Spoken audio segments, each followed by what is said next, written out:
찬송가 79장입니다.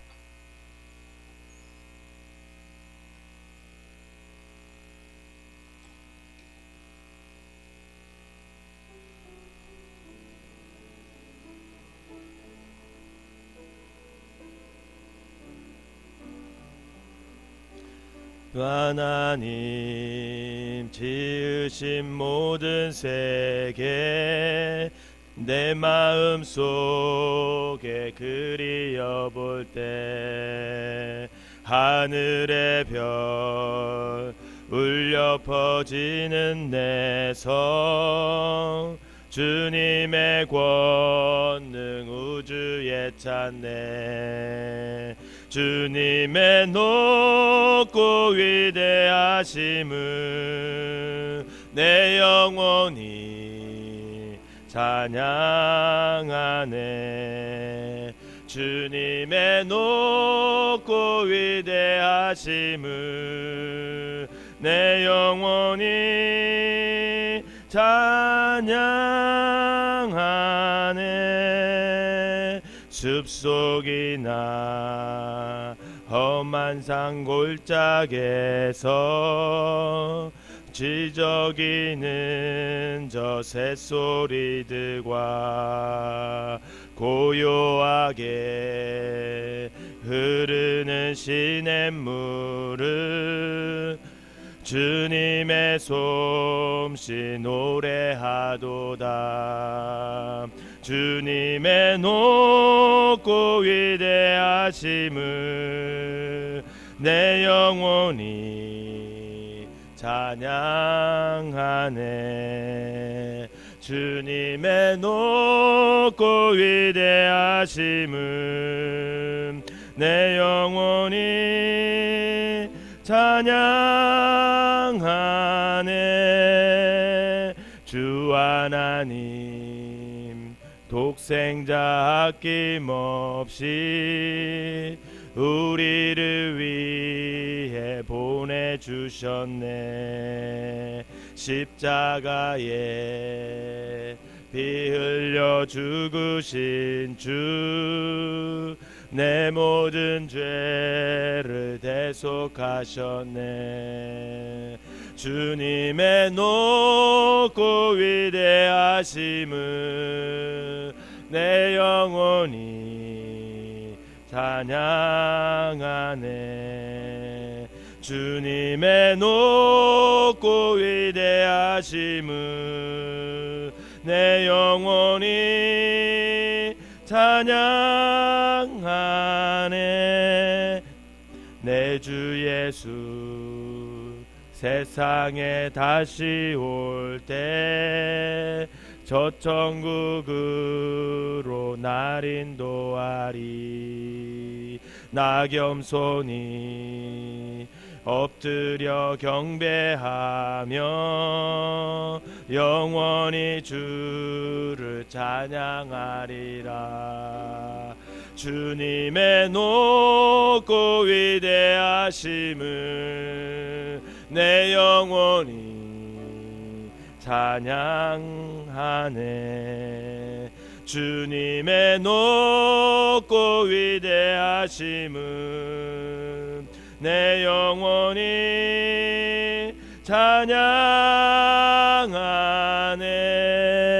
찬양하네. 아멘. 사도신경으로 신앙 고백 드리도록 하겠습니다. 전능하사 천지를 만드신 하나님 아버지를 내가 믿사오며 그 외아들 우리 주 예수 그리스도를 믿사오니 이는 성령으로 잉태하사 동정녀 마리아에게 나시고 본디오 빌라도에게 고난을 받으사 십자가에 못 박혀 죽으시고 장사한 지 사흘 만에 죽은 자 가운데서 다시 살아나시며 하늘에 오르사 전능하신 하나님 우편에 앉아 계시다가 저리로서 산 자와 죽은 자를 심판하러 오시리라.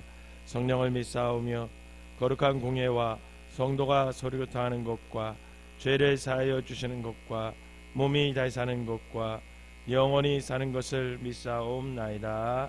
아멘. 오늘 함께 보실 말씀은 욥기 37장 말씀입니다. 제가 한 절 읽고 여러분들이 한 절 읽으면서 교독하도록 하겠습니다. 이로 말미암아 내 마음이 떨며 그 자리에서 흔들렸도다. 그 소리를 천하에 펼치시며 번갯불을 땅끝까지 이르게 하시고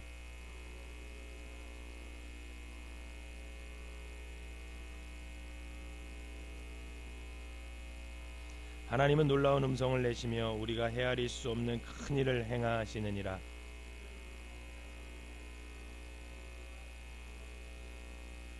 그가 모든 사람의 손에 표를 주시어 모든 사람이 그가 지으신 것을 알게 하려 하심이라.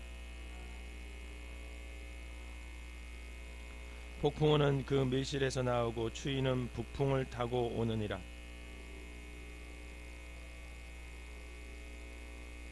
또한 그는 구름에 습기를 실으시고 그의 번개로 구름을 흩어지게 하시느니라.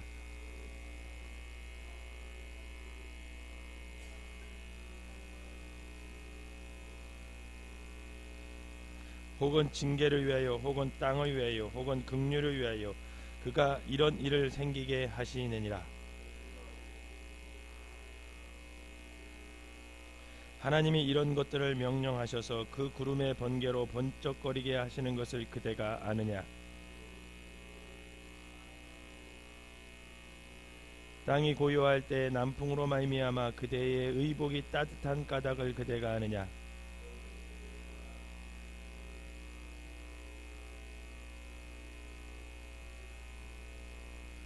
우리가 그에게 할 말을 그대는 우리에게 가르치라. 우리는 아둔하여 아뢰지 못하겠노라.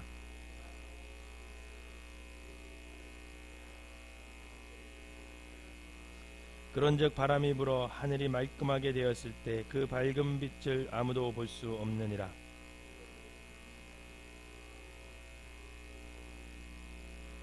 전능자를 우리가 찾을 수 없나니 그는 권능이 지극히 크사 정의나 무한한 공의를 굽히지 아니하심이라. 그러므로 사람들은 그를 경외하고 그는 스스로 지혜롭다 하는 모든 자를 무시하느니라. 아멘. 이 새벽에도 하나님의 은혜가 여러분들과 함께 하시기를 주님의 이름으로 축원합니다. 오늘 본문은 고난 속에 있던 욥에게 그의 세 친구들처럼 단순히 인과응보의 차원이 아닌 하나님의 교육 차원에서 지금 욥의 고난을 바라보며 다가왔던 그 제3의 인물 엘리후의 욥을 향한 마지막 이야기하는 부분이 오늘 본문입니다. 엘리후가 지적하는 욥의 잘못은 하나님께서 영적인 유익을 위해서 그를 고난 속에 있게 하셨다는 거예요. 그런데 욥은 그것을 믿고 기다리지 못하고 결국 자신의 결벽을 주장하는 그 과정에서 의로우신 하나님을 부당하다고 자꾸만 이야기했던 점, 그것을 엘리후가 욥의 잘못이라고 지적을 하는 거죠. 욥의 예기치 못한 고난은 그를 겸손과 회개의 자리로 이끌어가기 위한 유익이다, 그런 고난이다, 이거임에도 불구하고 욥은 자신의 무죄함을 입증하기 위해서 자기의 의를 드러내다가 오히려 하나님께 불경죄를 범했다라는 것이 엘리후가 욥을 지적하는 그런 요점이라고 할 수 있습니다. 하지만 우리가 어제 말씀을 통해서 욥에게 찾아온 고난의 출발점은 사실 하나님이 아니라 사단이었어요. 사단이었고 하나님께서 그것을 방임하신 것이 아니라 오히려 욥을 하나님께서 믿고 하나님의 자부심으로 믿고 있었기 때문에 더 나아가 욥을 당신의 종 욥이라고 인정하고 계심을 보여주기 위한 영광스러운 자리의 초대의 과정이다, 이런 얘기를 어제 새벽에 했죠. 여러분, 우리가 알다시피 욥은 믿음의 사람입니다. 예상치 못한 고난을 만난 욥은 처음에는 그 고난 앞에서 아주 훌륭하게 반응을 하죠. 그게 이제 1장과 2장 내용이에요. 어쩌면 모든 사람들은 그 1장과 2장에서 고난에 대한 욥의 어떤 그 믿음의 반응, 그것을 통해서 욥이 굉장한 사람이다, 이렇게 알고 있는 거죠. 하지만 고난의 시간이 길어지면 길어질수록 또 친구들과의 논쟁이 깊어지면 깊어질수록 욥이 하나님께 대한 믿음은 점점 얕아졌어요. 그러니까 약해졌다라는 거죠. 그리고 그의 마음은 하나님께 대한 서운함으로 이렇게 채워지기 시작합니다. 그러다가 급기야는 자신의 죄 없음을 주장하다가 하나님의 부당하심을 지적하는 잘못을 범하게 되는 겁니다. 사실 욥의 이런 모습을 보이게 되는 데는 그 세 친구들의 영향이 굉장히 컸죠. 그의 친구들은 욥의 고난의 원인이 바로 욥에게 있다면서 너가 죄를 지었기 때문에 지금 벌을 받는 거다. 즉 인과응보의 관점에서 욥을 자꾸만 몰아붙였어요. 그러면서 고난의 이 상황을 대하는 욥의 시선을 자꾸만 하늘 위에 계신 하나님을 향하게 해야 되는데 자꾸만 친구들의 이 논쟁을 통해서 욥의 시선이 그의 내면으로 자꾸만 향하게 됩니다. 그에 따라 초기에는 고난 속에서도 하나님의 주권을 인정해 드리면서 그의 시선을 하나님이 계신 그 하늘로, 그 위로 시선을 고정했던 욥이 이 차차 그 시선이 어떻게 되냐면 자신의 내면으로 향하게 되는 거죠. 결국 고난의 시간이 길어지면 길어질수록 자기라는 렌즈를 통해서 그의 시선이 굴절되었고 결국은 하나님의 부당하심을 지적하면서 자기의 의에 빠지게 되는 원인이 됐다라는 거예요. 그런 욥을 바라보던 엘리후는 욥에게 오늘 본문을 통해서 그가 겪고 있는 고난에 대해 바른 해석을 할 수 있는 어떤 단초를 하나 제공을 해줘요. 물론 욥의 고난을 대하는 엘리후의 관점은 일면 하나님과는 다릅니다. 하지만 그럼에도 불구하고 결과적으로 오늘 엘리후는 그 고난의 상황에 있던 욥에게 간접적으로 그 고난을 이길 수 있는 해결 방안을 하나 제시해 줍니다. 그것이 뭐냐면 바로 하나님이 어떤 분이신지를 너가 좀 재인식 한번 해보라는 거예요. 왜냐하면 그 하나님이 어떤 분이신지를 너가 그 지금 이 고난 상황에서 재인식하게 되면 그것을 통해서 자기의 의라는 틀은 떼어지게 될 것이고 새로운 신앙의 지평이 너가 열리게 될 것이다. 이렇게 되는 거죠. 그래서 욥에게 하나님이 어떤 분인지를 너가 재인식하기 위해서 오늘 36장 24절부터 37장 내용까지 전체에 걸쳐서 얘기하는 게 뭐냐면 그 중에 하나가 뭐냐면 하나님께서 창조하신 자연세계, 이 세상, 즉 천둥, 번개, 비, 뭐 이런 것 같은 하나님의 피조물들을 사용하고 있다라는 거예요. 하나님이 이런 분이야. 여러 가지로 하나님이 계시하지만 하나님께서 이 자연세계, 우주 만물을 주관하시는 분이야. 그런 것을 너가 다시 한번 인식해 보라는 거예요.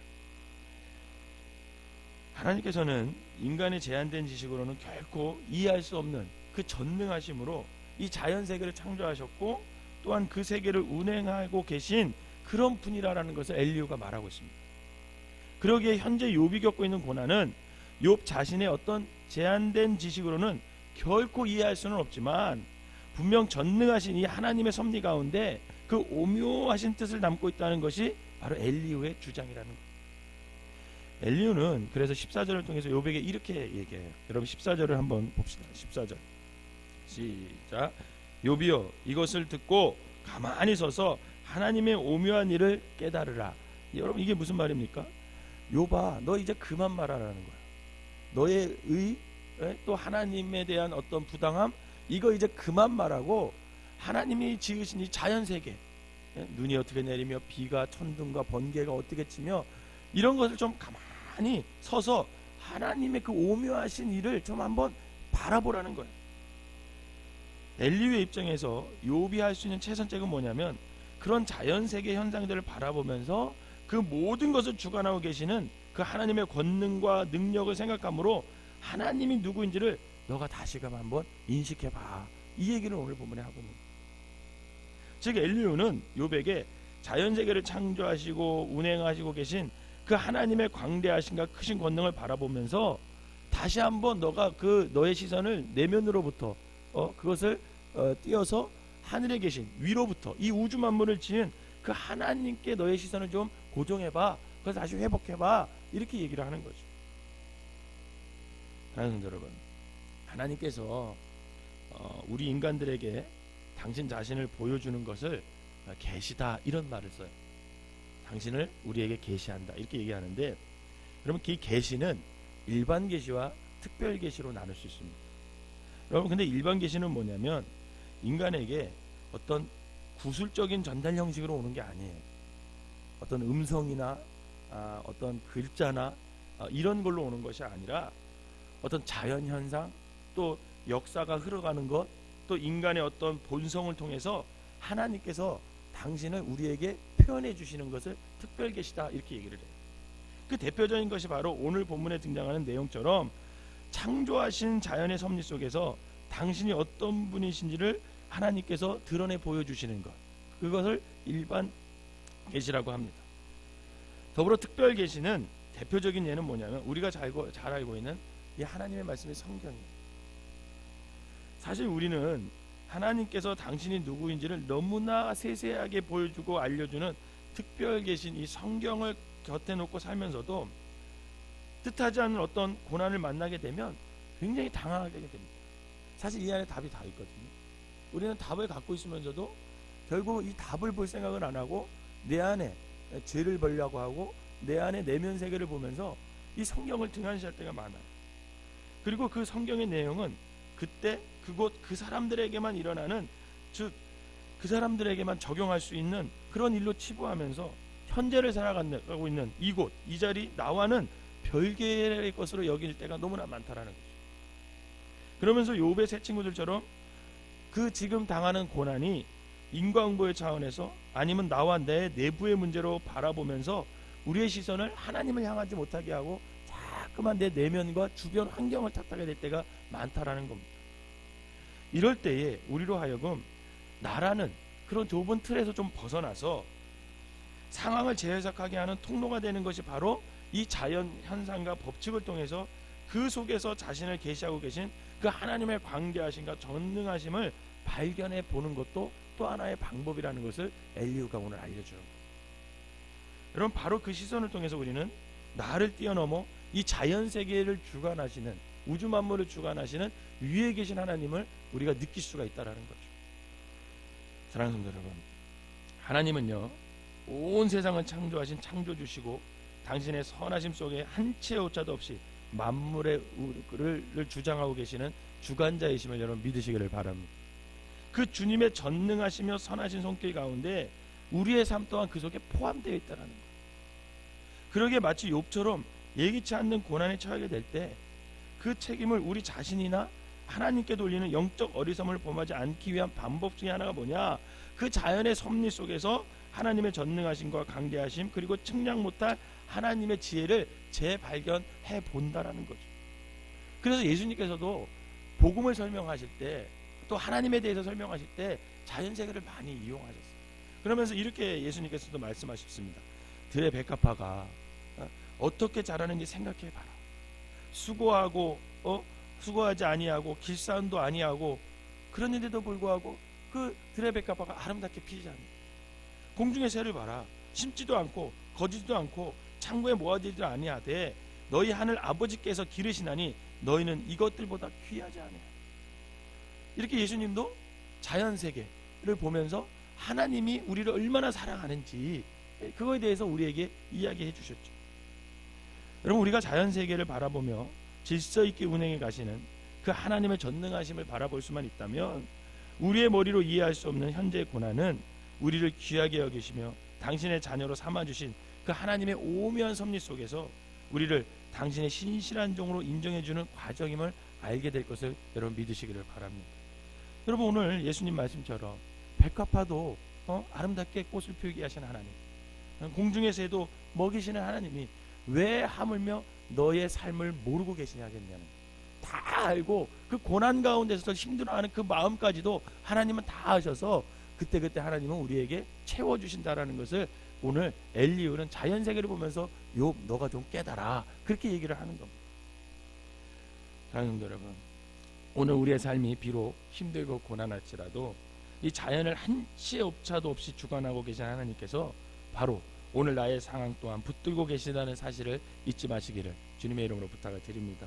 더 나아가 그런 우리의 상황은 우리를 이 시대를 향한 하나님의 종 욥으로 삼아주신 하나님의 선하신 결과요, 그를 통해서 우리가 누구인지를 우리 스스로에게 다시금 각인시켜 주기 위한 하나님의 영광스러운 초대임을 잊지 않으시는 저와 여러분들이 되셔서 고난 가운데서도 하나님의 창조 섭리를 깨닫고 그 안에서 나도 하나님 안에서 하나님께서 나를 돌봐주시는구나, 이 고난 가운데서도 하나님이 나를 지켜주시는구나, 이런 믿음으로 살아가는 저와 여러분 되시기를 주님의 이름으로 축원합니다. 기도하겠습니다. 사랑과 은혜가 충만하신 하나님, 이 세상 천하 만물을 창조하신 전능하신 손길로 오늘 우리 또한 하나님께서 인도해 주심을 아버지 진심으로 감사를 드립니다. 한치의 오차도 없이 자연을 주관하고 계신 그 손길로 오늘 나와 나의 상황을 붙들고 계시다는 사실을 통해 절망 속에서도 소망을, 낭망 속에서도 찬양을 잃지 않는 저희 모두가 되게 하여 주시옵소서. 때로는 까닭 모르는 고난을 통해서 아버지 하나님, 우리가 하나님을 향한 믿음이 흔들릴지라도 하나님께서 저희를 믿고 하나님의 종으로 인정해 주신다는 것을 깨달아 아버지 하나님, 저희를 아버지 하나님의 뜻 안에서 아버지 견고하게 정금과 같이 단련하는 아버지 하나님 증거임을 삼아서 아버지 그 고난 가운데서 이기며 나아갈 수 있는 믿음의 사람들 되게 하여 주시옵소서. 그리하여 아버지 하나님, 우리의 삶 가운데 아버지 그 고난을 아버지 욥처럼 이겨서 아버지 우리의 삶이 이제는 귀로 듣던 하나님을 눈으로 볼 수 있는 귀한 믿음의 체험을 할 수 있는 성도들 되게 하여 주시옵소서. 오늘도 추운 날 하나님께서 아버지 우리의 건강을 지켜주시고 어디를 가든지 우리의 생각과 말과 행동이 주님의 뜻을 이루어 드릴 수 있는 귀한 도구로 사용되게 하여 주시옵소서. 귀한 예물적인 손길마다 주님께서 함께하여 주시고 아버지 저들의 삶 가운데 아버지 하나님께서 채워주시는 귀한 복을 누리게 하여 주시옵소서. 예수님의 이름으로 기도하옵나이다. 아멘.